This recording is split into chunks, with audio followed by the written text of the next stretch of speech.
बिस्मिल्लाहिर्रहमानिर्रहीम। Dear students, welcome to this online lecture. इससे last lecture में डिफरेंट टाइप्स ऑफ नेटवर्क्स हम देख रहे थे कि किस तरह की हमारे पास जैसे लैन वैन मैन, ये डिफरेंट टाइप के हमने नेटवर्क्स के बारे में स्टडी किया था कि नेटवर्क्स किस तरह के होते हैं। आज हमने इसकी लास्ट टाइप देखनी है, that is virtual private network, VPN कहते हैं इन शॉर्ट। वीपीएन आपके पास इस तरह का कंप्यूटर नेटवर्क है that provides remote access to the individuals and offices to their organisations network. यानी ये स्पेसिफिक है कि अगर किसी भी एम्प्लॉय ने या स्टूडेंट ने अपनी ऑर्गेनाइजेशन के नेटवर्क के साथ कनेक्ट होना है रिमोटली, दूर से बैठकर, तो उससे आप कॉमन इंटरनेट कनेक्शन को यूज करते हुए अपने उस इदारे के साथ, उनके कंप्यूटर्स के साथ जो है वो कनेक्ट हो सकते हैं। फॉर एग्जाम्पल, एक यूनिवर्सिटी स्टूडेंट है और उसने अपनी यूनिवर्सिटी में उसको लेट्स से कुछ कंप्यूटर एक असाइन हुआ है जिसके ऊपर वो रोजाना जाके काम करते हैं। तो अगर वो किसी वजह से यूनिवर्सिटी नहीं जाना चाहते, जैसे ये पेंडेमिक था या नहीं जा सकते, तो ऐसी फैसिलिटीज होती है कि घर बैठे आप अपनी यूनिवर्सिटी के उस पर्टिकुलर कंप्यूटर के साथ कनेक्ट हो सकते हैं। उसके लिए आपको स्पेसिफिक सॉफ्टवेयर यूज होते हैं और जो उसमें हार्डवेयर या नेटवर्क इन्वॉल्व है, इंपॉर्टेंट चीज इसमें यही है कि आप एक पब्लिक टेलीकम्युनिकेशन नेटवर्क को यूज करते हैं। It provides cheap communication by using public telecommunication infrastructure such as internet instead of expensive leased line. अब उसमें जरूरी नहीं कि आपकी ऑर्गेनाइजेशन में और आपके घर के दरमियान कोई एक डेडिकेटेड लीज्ड लाइन चल रही हो। लीज्ड लाइन क्या होती है कि एक हम इंटरनेट सर्विस लेते हैं कि ये वाली जो इंटरनेट की इतनी बैंडविड्थ है, ये हमारे इन दो इदारों के दरमियान या दो जगह के दरमियान जो है वो चलेगी। तो अब बहुत सारे जो स्टूडेंट्स या एम्प्लॉयज होते हैं, तो अब हर स्टूडेंट या एम्प्लॉय के घर तक जो है वो लीज्ड लाइन तो नहीं ली जाती। इसलिए ये हम जो हमारे पास पब्लिक नेटवर्क होता है जिसको हम इंटरनेट कहते हैं, कोई भी हमारे पास जो पब्लिक टेलीकम्युनिकेशन नेटवर्क्स हैं, किसी भी कंपनी का इंटरनेट, आप इस्लामाबाद की एग्जांपल लें तो पीटीसीएल या फिर नयाटेल वगैरह जो भी सर्विसेज यहाँ पर अवेलेबल हैं, इवन वायर्ड या वायरलेस भी अगर किसी कंपनी की सर्विसेज अवेलेबल हैं, तो उनको यूज करते हुए वीपीएन जो है इसको यूज किया जा सकता है। उसके बाद आपके पास इसमें इसके फीचर्स क्या हैं, क्या क्या इसकी क्या नेचर हो सकती है, किस तरीके से आप इसको यूज कर सकते हैं, कि आपके पास इसमें बाज़ वक़्त हार्डवेयर डिवाइस भी हो सकता है। It allows the employees at home और on trip to connect their laptops into the computers at office through public telecommunication network. उसी बात को रिपीट किया गया है।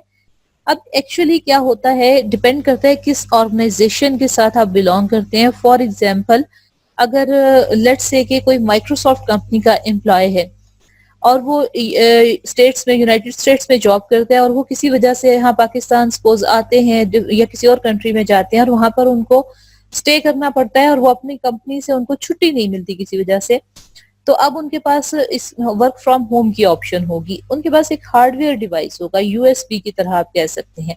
अब वो हार्डवेयर डिवाइस जो है वो अपने लैपटॉप में कनेक्ट करेंगे और उसके जरिए आप अपने ऑफिस कंपनी के कंप्यूटर के साथ जो है वो कनेक्ट हो जाएं और आप वहीं के स्टैंडर्ड टाइम के मुताबिक यहाँ से बैठकर, पाकिस्तान से बैठकर वहां पे एज ए एम्प्लॉय काम करें। यानी फिजिकली आप वहां मौजूद नहीं, लेकिन वहां आप अपने ऑफिस के कंप्यूटर को एक्सेस कर रहे हैं और जो आपकी जॉब रिस्पॉन्सिबिलिटीज हैं वो रिमोटली, दूर से बैठ के। रिमोट का क्या मतलब होता है? दूर से। जैसे टीवी वगैरह का रिमोट कंट्रोल होता है, तो इसको हम रिमोट कंट्रोल क्यों कहते हैं? क्योंकि आप इसको दूर से, हम उस डिवाइस को कंट्रोल करते हैं। एसी का रिमोट कंट्रोल होता है, तो रिमोट का मतलब होता है दूर। तो आप रिमोटली बैठ के काम करते हैं अपने ऑफिस या यूनिवर्सिटी या आपका जो भी वर्क प्लेस है, जहां पर भी आप you are suppose to be there physically. तो आप फिजिकली अगर वहां नहीं हो सकते तो आप दूर से बैठ के उन कंप्यूटर्स को एक्सेस कर सकते हैं। इस तरह का जो नेटवर्क होता है उसको वर्चुअल प्राइवेट नेटवर्क कहते हैं। और ये जो लफ्ज है ना, इसको वर्चुअल आपने नहीं पढ़ना, ये बहुत से लोग इसकी गलत प्रोनाउंसिएशन करते हैं। एक लफ्ज होता है वर्चू, नेकी जिसको हम कहते हैं, ठीक है, उसको भी आपने हमेशा उसको विर्चू नहीं पढ़ना है, उसको भी वर्चू पढ़ना है। और इस तरह से ये नेटवर्क वर्चुअल है। वर्चुअल मीन्स नॉट रियल, ये वाला वो वर्चू लफ्ज नेकी डिफरेंट है, एंड वर्चुअल मीन्स जो चीज रियली एग्जिस्ट नहीं कर रही है, यानी फिजिकल नहीं है, नॉट रियल। तो वर्चुअल है जैसे it uses public network such as internet to connect computers, provide secure remote access. अब ये सिक्योर रिमोट एक्सेस होती है, जैसे मैंने आपको हार्डवेयर डिवाइस की एग्जांपल दिया, हार्डवेयर डिवाइस हो भी सकता है, नहीं भी हो सकता, ठीक है, लेकिन ये जो एक्सेस होगी कंप्यूटर तक वो सिक्योर होगी। ऐसा नहीं है कि हर कोई जो है वो एक अपने लैपटॉप के साथ जो है वो अब किसी भी कंपनी के कंप्यूटर के साथ कनेक्ट हो सकता है, नहीं, उसके पास अपनी आइडेंटिफिकेशन प्रूव करने के मेथड्स होंगे और वहां का नेटवर्क जो है कंपनी का नेटवर्क उसको ऑथोराइज करेगा, तो वो वहां पर उसमें हो अपनी कंपनी के कंप्यूटर के साथ कनेक्ट हो सकता है। इनेबल्स फाइल शेयरिंग, आप जब कनेक्ट हो जाते हैं तो आपको क्या फैसिलिटीज मिलती हैं वर्चुअल प्राइवेट नेटवर्क के ऊपर? आप फाइल शेयरिंग कर सकते हैं, वीडियो कॉन्फ्रेंसिंग कर सकते हैं, और उसके अलावा बाकी भी नेटवर्क्स के ऊपर जितनी सर्विसेज भी प्रोवाइड होती हैं वो सारी की सारी आप उनको अवेल कर सकते हैं। इसके अलावा चीप कम्युनिकेशन है ओवर लॉन्ग डिस्टेंस। ये चीप से मुराद है कम कीमत, ठीक है, ये घटिया वाला चीप नहीं है। क्वालिटी इसकी सर्विस की अच्छी होती है, लेकिन इसके लिए आपको कोई एक्स्ट्रा पेमेंट नहीं करनी पड़ती। आप जो अपने रेगुलर इंटरनेट कनेक्शन की जो भी प्राइस पे कर रहे हैं उसी की हेल्प से आप अपने काम जो है टास्क को परफॉर्म कर सकते हैं, अपनी कंपनी के कंप्यूटर्स के साथ आप कनेक्ट हो सकते हैं। अगला टॉपिक हमारा नेक्स्ट टॉपिक जो है बहुत ही सिंपल सा टॉपिक है, दैट इज नेटवर्क टोपोलॉजीज।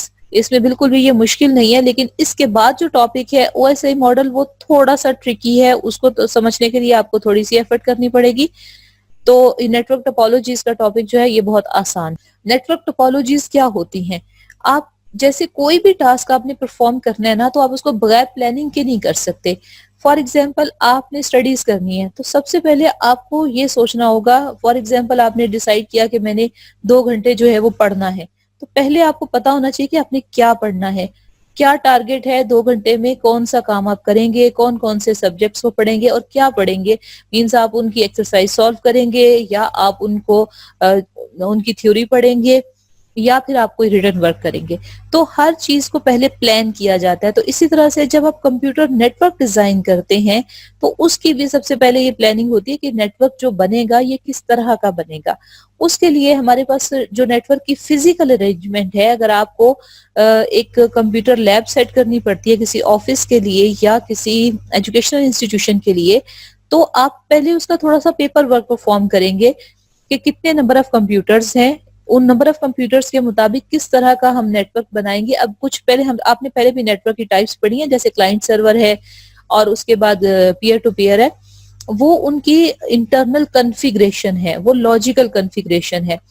हम यहाँ कर उनकी फिजिकल अरेंजमेंट की बात कर रहे हैं कि उस एक कमरे में वो कंप्यूटर्स आप कितनी स्पेस पे कितने कंप्यूटर रखेंगे, कितने डिस्टेंस पे रखेंगे और वो एक दूसरे से फिजिकली कनेक्ट आप कैसे करेंगे। क्या वायरलेस तरीके से करना चाहते हैं या वायर्ड तरीके से करना चाहते हैं, और फिर वायर्स केबल्स जो हैं वो किस तरह की, कौन सी केबल्स यूज होंगी, और उसके अलावा कनेक्टिविटी का मेथड क्या होगा।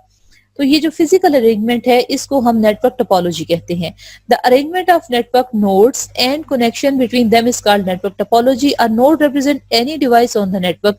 कोई भी कंप्यूटर है या कोई भी और राउटर वगैरह है, उन सबको हम एक नोड कहते हैं, जो या एक प्रिंटर है, स्कैनर है, इस तरह की जो भी एक डिवाइस जो नेटवर्क के ऊपर कनेक्ट है उसको हम नोड कहते हैं। Topology is simply a map of the layout of nodes and connections. तो टोपोलॉजी आपके पास क्या है कि आपने उन जितने भी नोड्स हैं उनको फिजिकली किस तरह से लेआउट करना है और किस तरह से एक दूसरे के साथ कम्युनिकेट करवाना है। 4 network topologies are popular today. इसमें हमारे पास बस टोपोलॉजी है, star topology, ring and mesh. Bus topology आपके पास, इसमें एक मेन केबल होती है और डिफरेंट कंप्यूटर से एक छोटी केबल आके यहाँ पर एक टी कनेक्टर होता है, जिसको आप बीएनसी कनेक्टर कह सकते हैं। तो वो केबल ये बिल्कुल आपके पास उसकी तरह होता है जैसे टीवी के साथ लगती है ना केबल, उस तरह का कनेक्टर होता है। कोशिश करती हूँ आपको ये कनेक्टर दिखा दूं।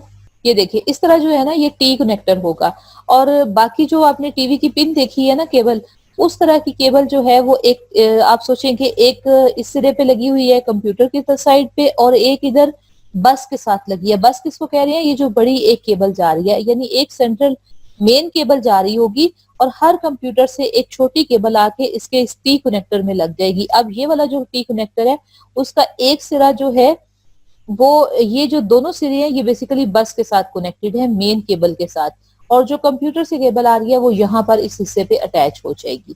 तो इसको हम इस तरह से बस टोपोलॉजी आपकी जो है सारे कंप्यूटर्स के साथ कनेक्ट हो जाएंगे।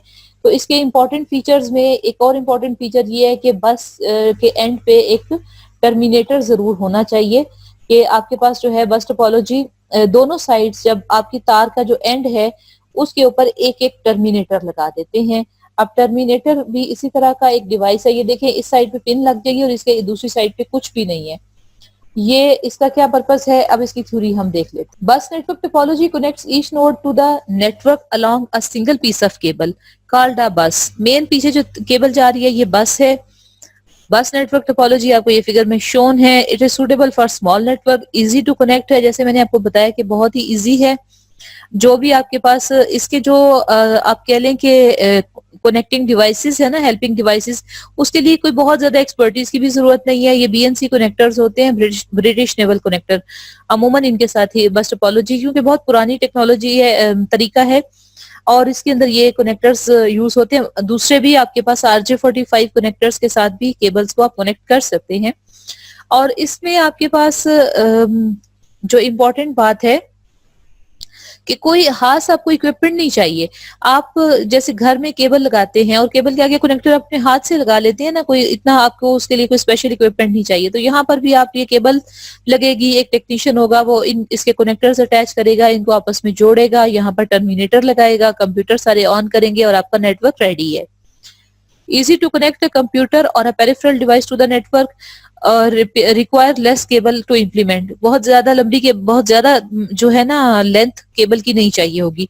Terminator is installed at each end of the cable to prevent signals from reflecting back onto the bus and cause error. अब यहाँ पर इस एंड पर भी आपके पास एक टर्मिनेटर लगा होगा और इधर भी एक टर्मिनेटर होगा। अब ये टर्मिनेटर कोई एक भी आप साइड से उतार दें तो आपका नेटवर्क जो है बस टोपोलॉजी का वो काम करना छोड़ देगा, वो एज ए नेटवर्क बिहेव नहीं करेगा। ये ऐसा तो नहीं होगा कि कंप्यूटर स्विच ऑफ हो जाएंगे, लेकिन ऐसा होगा कि अगर ये कंप्यूटर जो है वो नेटवर्क पे एक दूसरे के लिए विजिबल हैं, यानी आप इस कंप्यूटर पे लॉग इन होते हैं और अपना नेटवर्क ओपन करते हैं तो आपको ये कंप्यूटर नंबर 1, 2, 3 ये तीनों नजर आ रहे हैं। आप डाटा इससे भी शेयर कर सकते हैं, इससे भी शेयर कर सकते हैं। अगर आप यहाँ से कनेक्टर एक टर्मिनेटर उतार देंगे तो आपका बस ये जो है ना पाथ बेसिकली ये ब्रेक हो जाएगा। तो फिर आप जब नेटवर्क में जाएंगे, माई नेटवर्क का आइकन डबल क्लिक करके ओपन करेंगे तो इन कंप्यूटर्स के साथ आप कम्युनिकेट नहीं कर सकेंगे। यहाँ जो लिखा हुआ है terminator is a device that is attach to ground, ये बेसिकली मेरे नॉलेज के मुताबिक ये गलत है। मैंने बस टोपोलॉजीज को पर्सनली यूज भी किया है, डिजाइन भी किया है, और ये ग्राउंड के साथ अटैच कोई ऐसा इसी यही इस सेंटेंस की वजह से मैंने आपको इमेजेस दिखाई हैं। तो मेरे ख्याल से ये इस अटैच्ड जो है इसको आप लफ्ज को काट दें। इसको आप इस तरह लिख सकते हैं कि terminator is a device that is used to ground the network. Basically ground करना क्या होता है कि आपने ये उसके जो रिफ्लेक्शन बैक है ना सिग्नल्स को, ये आपने इस पर्पस के लिए यूज करना है एक्चुअली टर्मिनेटर को। तो इसलिए ये सेंटेंस जो है वो ग्राउंड के साथ अटैच करने वाला ये मेरे 20-25 साल नॉलेज से मैच नहीं कर रहा। Terminators are connected to each end of the trunk. They ground and neutralize all the garbage data of the trunk cable that was generated because of collision that used to occur in a bus topology. Basically, अब ये मैंने sentence इसका किसी और जगह से आपको read करके बताया है। तो टर्मिनेटर जो है ये बेसिकली इस पूरे इसके ऊपर जो डाटा है उसको, उसके अंदर जो गार्बेज होता है उसको ग्राउंड करने के लिए काम आता है। बेसिकली टर्मिनेटर पे जाके डाटा, अगर बिल्कुल सादा से अल्फाज में आप इसको समझने की कोशिश करें, यहाँ से इस कंप्यूटर ने इंफॉर्मेशन भेजी, फॉर एग्जांपल यहाँ पे इंफॉर्मेशन आई, वो इस तरफ भी मूव कर गई, वो इस तरफ भी मूव कर गई, क्योंकि यहाँ कोई इंटेलिजेंट डिवाइस नहीं लगा जिसने रीड करना है। वो एक ब्रिटिश नेवल कनेक्टर, उसके अंदर कोई इंटेलिजेंस नहीं है, वो सिर्फ कनेक्टिविटी प्रोवाइड कर रहा है।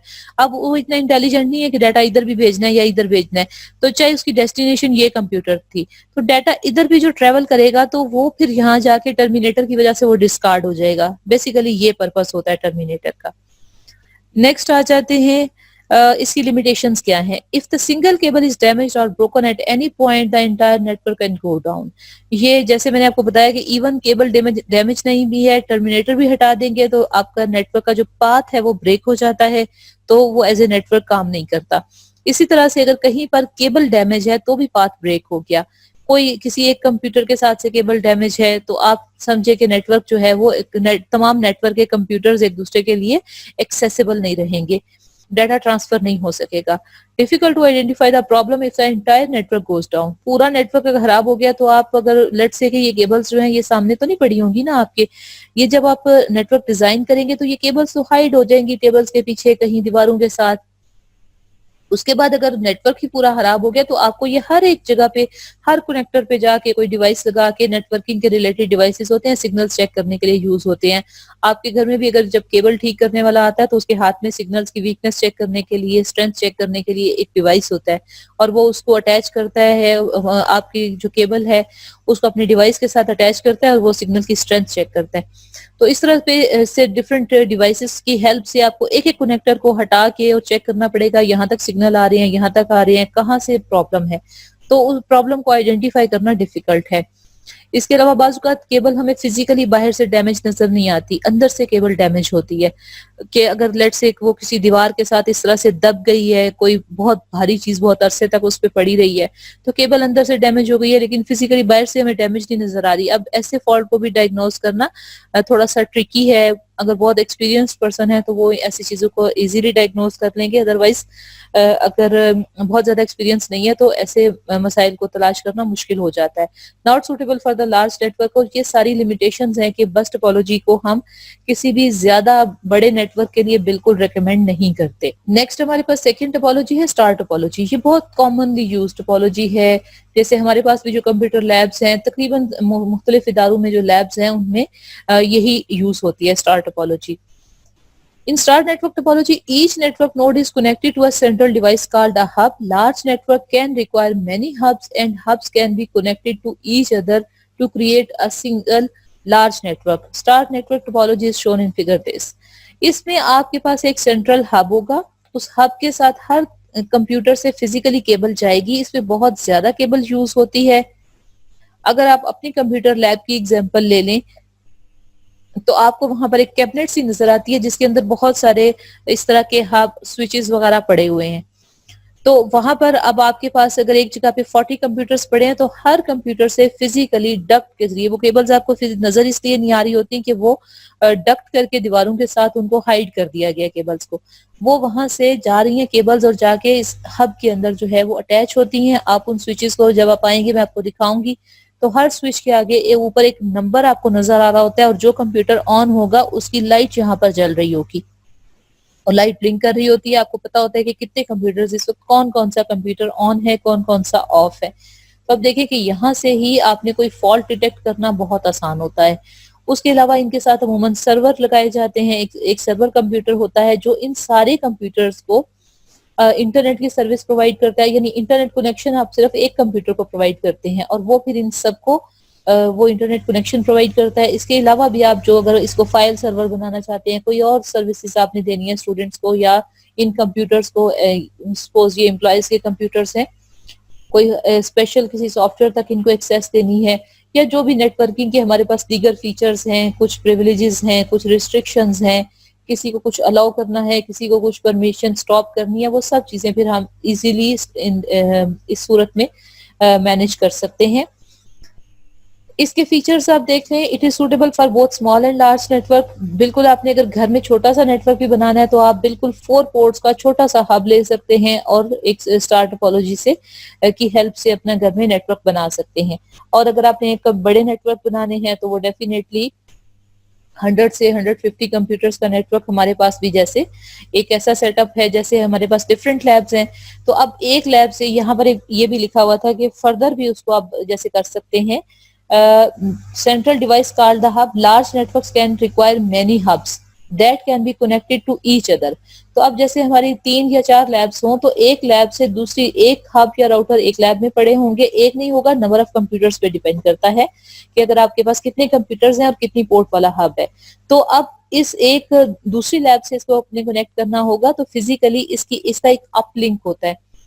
तो एक पोर्ट होती है जो स्पेसिफिक होती है दूसरे हब के साथ कनेक्ट करने के लिए, उसको हम अपलिंक कहते हैं। थोड़ा टेक्निकल इन्फॉर्मेशन आपको दे रही हूँ, इतनी रिक्वायर्ड नहीं है आपके लेवल पे। तो आप उस केबल से दूसरी वहां से एक केबल जाती है और वो दूसरी लैब में पड़े हुए एक हब के साथ जो है वो लग जाती है, दूसरी साइड पे वो वाली पोर्ट डाउन लिंक कहलाएगी। तो इस तरह से जो आपके पास ये फिर आप देखें कि एक जगह पर 40-50 कंप्यूटर पड़े हैं, दूसरी जगह पर 40-50 पड़े हैं, तो दोनों फिजिकली भी डिफरेंट रूम्स में डिफरेंट ब्लॉक्स में लेट से पड़े हैं, तो फिर भी एक बड़ी स्टार टोपोलॉजी आपके पास एक नेटवर्क क्रिएट हो गया। और एक आप नई लैब बनाते हैं और उसको भी एग्जिस्टिंग नेटवर्क का हिस्सा बनाना बहुत ही आसान है, सिर्फ वहां से पुराने वाले लैब तक एक केबल आनी चाहिए। It is suitable for both small and large network, easy to install and wire। ये भी easy होता है, इसको भी हम easily जब आप लोग फेस टू फेस क्लासेस में आएंगे तो मैं आपको RJ45 केबल हम कैसे पंच करते हैं, उसके जो हमारे पास कनेक्टर्स वगैरह होते हैं केबल, वो मैं आपको यकीनन फिजिकली दिखाऊंगी, थोड़ा बहुत आपको आइडिया हो जाएगा कि ये चीजें किस तरह की होती हैं। उसके अलावा केबल्स वगैरह फिजिकली दिखा दूंगी और उनके ऊपर एक खास तरतीब होती है केबल, उस केबल को बनाने के लिए। उसके अंदर जो केबल को हम जब अनशील्ड करते हैं ना, तो उसके ऊपर से अंदर से डिफरेंट पेयर हमारे पास निकलते हैं, तो उनको एक खास तरतीब से अरेंज किया जाता है। तो वो ये चीजें फिजिकली फिर मैं आपको प्रैक्टिकली दिखा दूंगी। Easy to detect and remove the fault, इस पे फॉल्ट रिमूव करना बहुत आसान है। जैसे मैंने आपको बताया कि आप राउटर की लाइट से देख के बता सकते हैं कौन से कंप्यूटर चल रहे हैं, नेटवर्क के साथ कनेक्टेड है, कौन से नहीं। बाज़ वक़्त होता है कोई कंप्यूटर फिजिकली ऑन है, स्विच्ड ऑन है, फॉर एग्जाम्पल उस पर नेट नहीं चल रहा, तो बजाय इसके कि हम जाएं उसके पीछे उसकी केबल्स को खंगालें देखें, तो पहले हम राउटर से देख लेते हैं उसकी लाइट ही अगर हमें शो कर रही है कि ये कंप्यूटर तो कनेक्टेड ही नहीं है, तो हम उसकी नेटवर्क कनेक्टिविटी चेक करेंगे, केबल्स की कनेक्टिविटी फिजिकल चेक करेंगे और उसके बाद फिर फर्दर उस फॉल्ट को डायग्नोज करने की कोशिश करेंगे। Failure of cable goes down not stop functioning of entire network, कोई एक जगह से केबल डैमेज हो जाती है तो वो पूरे नेटवर्क को बिल्कुल भी अफेक्ट नहीं करती है। उसके अलावा इसकी लिमिटेशन क्या है, अगर आपके पास हब भी खराब हो जाता है तो डेफिनेटली वही तो आपका सेंट्रल डिवाइस है, अगर वो खराब हो जाता है तो आपका नेटवर्क की जो फैसिलिटी है वही आपको नहीं मिलेगी। उसके बाद थोड़ी सी एक्सपेंसिव इस तरह से है कि स्विचेस और हब जो है ये जाहिर है केबल तो आपको लेनी ही लेनी है, लेकिन ये भी आपको परचेज करनी है। उसके अलावा आपको डिफरेंट कनेक्टर्स परचेज करने हैं और थोड़े से आपको टेक्निकल लोग भी चाहिए होंगे जो कि इन चीजों को, इन सर्विसेज को परफॉर्म कर सके और उसके बाद नेटवर्क पे फिजिकली उनको अटैच करने के बाद उनके अंदर सॉफ्टवेयर की जो कॉन्फ़िगरेशन है रिक्वायर्ड वो भी आपको करके दे सके। नेक्स्ट टोपोलॉजी हमारे पास है third, ring topology. Ring topology जो है, अब ये आपके पास एक रिंग होता है, इस रिंग को अपने लॉजिकल रिंग रखें, ये चौकोर भी हो सकता है, ठीक है।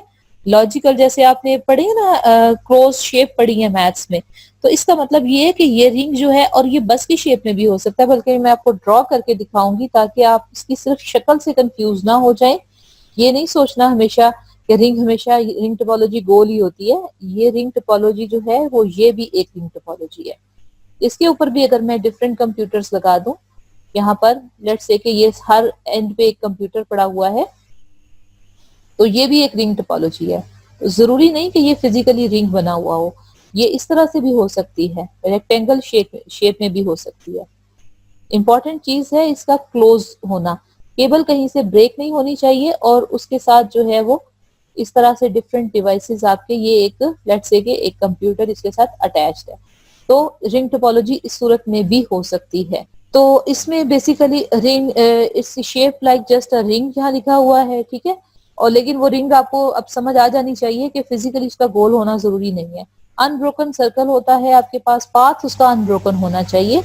उसके अलावा each node is directly connect to the ring, ये जो मेन बेसिकली केबल जा रही है ना, जो मैंने आपको ड्रॉ करके बताई है, वो चाहे ट्रायंगुलर शेप में है, वो सर्कल में, रेक्टेंगुलर शेप में है, वो जो मेन केबल है जो कि एक क्लोज्ड सर्कल की फॉर्म में है, उसके साथ जो है वो इसको सारे कंप्यूटर कनेक्ट होते हैं। इन अदर वर्ड्स, अगर आप सिंपल ये जो आपने बस टोपोलॉजी पढ़ी है, इस बस टोपोलॉजी के इधर से भी टर्मिनेटर हटा दें, इधर से भी टर्मिनेटर हटा दें, एक केबल के जरिए इसको जोड़ दें इन दोनों को, या इन दोनों को फिजिकली एक दूसरे के साथ जोड़ दें कनेक्टर के जरिए, तो ये भी एक रिंग टोपोलॉजी बन जाएगी। तो इसलिए इसकी ज्यादा डिटेल में हमें जाने की जरूरत नहीं है। बाकी सारे के सारे फीचर्स इसके मिलते जुलते ही हैं उसके साथ रिंग टोपोलॉजी के। each node is directly connected to the ring, easy to install and wire, data on the network flows if in one direction, not costly to implement। बिल्कुल बस टोपोलॉजी की जैसे ही मिलते जुलते फीचर्स हैं। इसमें डाटा जो है वो एक ही डायरेक्शन में जा रहा है, जो डिफरेंस है। बस में जैसे मैंने आपको बताया कि बस टोपोलॉजी में एक कंप्यूटर डाटा भेजता है, तो वो अब वो जो टी कनेक्टर लगा है वो इंटेलिजेंट नहीं है कि मैंने राइट साइड पे डाटा भेजना है या लेफ्ट साइड पे भेजना है। लेकिन यहाँ पर जो है वो एक ही डायरेक्शन में जाता है। और जब आप इस नेटवर्क की डिटेल में जाएंगे तो आपको पता चलेगा इसको टोकन रिंग भी कहते हैं। बेसिकली एक टोकन होता है। जब आप इस पे सॉफ्टवेयर की कॉन्फ़िगरेशन वगैरह करते हैं ना, ये टोपोलॉजीज को फिजिकली कंप्यूटर्स को कनेक्ट करने के बाद, तो वो सॉफ्टवेयर को भी पता चलता है, डिटेक्ट करते हैं कि अच्छा ये कौन सी टोपोलॉजी है, किस तरह से डाटा जो है वो सेंड करना है, किस तरह रिसीव करना है। तो बेसिकली इस नेटवर्क के ऊपर एक टोकन ट्रेवल कर रहा होता है।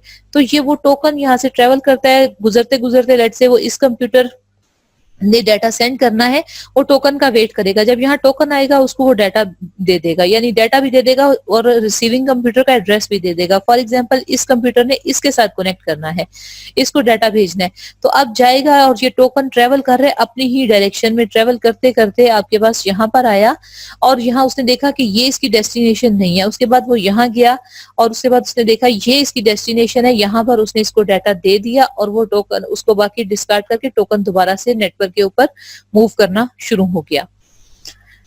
तो इसमें अब देखते हैं इसकी लिमिटेशंस वगैरह देख लेते हैं। If the ring is broken at any point the entire network stops functioning. ये भी बहुत अब आप इजीली अंडरस्टैंड कर सकते हैं कि ज़ाहिर नेटवर्क अगर किसी जगह से ब्रेक होता है तो आपकी वो जो टोपोलॉजी है वो काम नहीं कर रही, आपका नेटवर्क ही बेसिकली ब्रेक हो गया, तो एक दूसरे के साथ के लिए कंप्यूटर्स एक्सेसिबल नहीं रहेंगे। और बाकी नेटवर्क की निस्बत जो है वो स्लो है। इसमें डाटा ट्रांसमिशन के लिए ज़ाहिर है वो टोकन का भी उसको वेट करना है कि मुझे टोकन मिलेगा तो मैं डाटा जो है वो सेंड करूंगा। लास्ट टोपोलॉजी जो हमारे पास है that is mesh topology. Mesh आपको पता ना कि जैसे एक जाल को कहते हैं। तो mesh topology each node is directly connected to all the nodes as shown in figure this. अब कंप्यूटर नंबर 1 जो है इससे एक केबल डायरेक्टली जा रही है कंप्यूटर नंबर 2 को, कंप्यूटर नंबर 3 को, 4 को, 5 को। अब देखिए हर कंप्यूटर के सामने आपको 4 केबल्स नजर आ रही हैं। तो बेसिकली एक पांचवा वो खुद है, तो उससे हर कंप्यूटर से 4 केबल्स जा रही हैं, 4 कंप्यूटर्स को डायरेक्टली। तो इसके अंदर तो ज़ाहिर है ये फास्ट होगा। इसमें आप ज़ाहिर है इस कंप्यूटर ने इसके साथ कनेक्ट करना है, तो जरूरी नहीं कि वो इसी केबल से डाटा भेजे। अगर इन दो कंप्यूटर्स के दरमियान बहुत ज्यादा डाटा ट्रांसफर हो रहा है तो वो अल्टरनेट पाथ भी यूज कर सकते हैं। पहले वो इस कंप्यूटर को भेज देगा और फिर इधर से इधर चला जाएगा।